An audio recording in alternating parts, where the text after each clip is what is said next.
Здравейте, приятели! Ден година храни! Цялото семейство сме се събрали, за да правим вкусна домашна лютеница. Запретваме ръкави и започваме. Ние с децата обрахме пипера и патладжана и ги измихме, а съпруга ми накладе огън и започна великото печене. Такава в сговор и разбирателство укадихме цялата махала. Изпекохме ги да станат медено вкусни и надвечер ги избелихме и прибрахме в хладилника да чакат участието си в лютеницата. На другия ден, след като си изпихме кафето и закусихме, подготвихме инвентара и започнахме да правим лютеницата.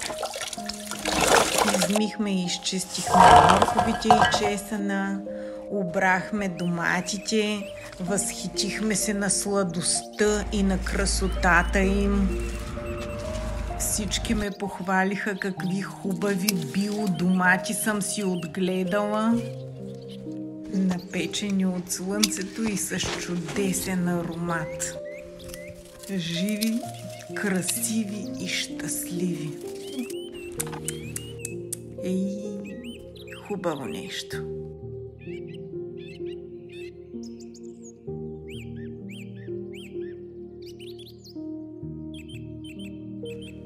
Ахкахме, ихкахме, измихме ги. Един почна да реже домати, друг да гласи тавата и огъня. Аз започнах да стържа на бьорнер морковите. Загрях олиото и сложих морковите да се пържат. Междувременно си смлях чесъна през машинката за месо и лютата чушка.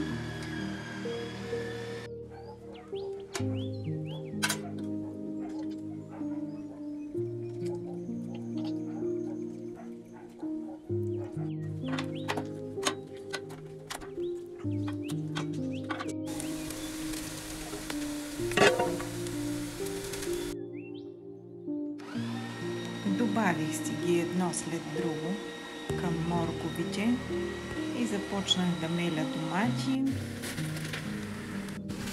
Междувременно настъргахме и 3 тиквички и добавихме и тях в сместа.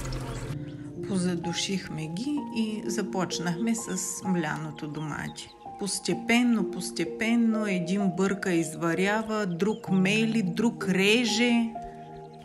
И в сладки приказки и смях лютеницата взе да се сгъстява полека-лека. Добавих си содата, за да убия киселината, малко преди да преценя, че вече е достатъчно изварена.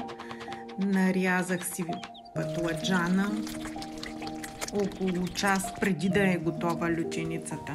Го прибавям патладжана и пекания пипер. Пипера по същия начин. Така, бързо. Так. И като събрах всички съставки, започнах овкусяването.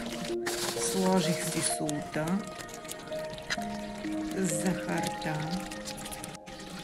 черния пипер, киньон и пушен червен пипер.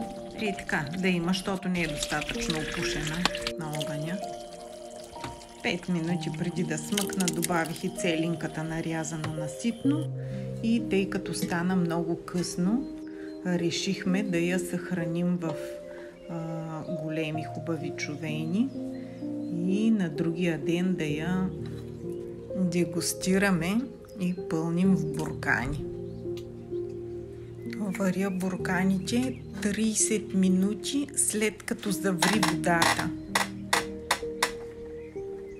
за да съм сигурна, че няма да се компрометират във времето.